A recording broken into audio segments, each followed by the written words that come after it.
Yo guys, so అందరు అడుగుతున్నారు what to review. So as a Hrithik Roshan fan నాకైతే సూపర్గా నచ్చింది. బట్ జెన్యున్గా అయితే ఫస్ట్ హాఫ్ చాలా బాగుంది, super fights everything. Second half కొంచెం లాగ్ ఉంది. అండ్ హృతిక్ రోషన్ చూడడానికి మాత్రమే వెళ్ళొచ్చు. ఐ మీన్ అందరు బాగా చేశారు, బట్ నాకు as a fan it's like treat for the eyes. And ఎన్టీఆర్ని కూడా బాగా చూపించారు. And highlight is the Saitaan song. అబ్బా అస్సలు ఏరగా తీసింది. అబ్బా బ్యాక్గ్రౌండ్ మ్యూజిక్ సూపర్ ఉంటుంది. NTR introduction everything good. But ఏంటంటే ఈ సినిమాలో మోస్ట్ ఆఫ్ ది పార్ట్ హృతిక్ని హైలైట్ చేశారు.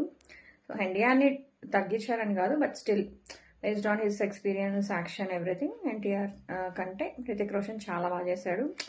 డాన్స్లో కూడా తెలిసిపోతుంది మీకు ఆ ఈజీ, అది హృతిక్ రోషన్కి ఉన్న ఈజ్ వేరే.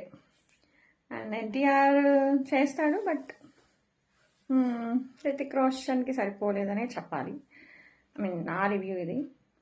Sorry to say, but still NTR fans don't feel bad. So అది కథ. సో థియేటర్లో మస్ట్ వాచ్ మూవీ. అందరూ థియేటర్స్లో చూడండి. అండ్ చెప్పినట్టు ఫస్ట్ హాఫ్ చాలా బాగుంది, సెకండ్ హాఫ్ కొంచెం బేర్ చేయాలి. So this is my genuine review. Enjoy!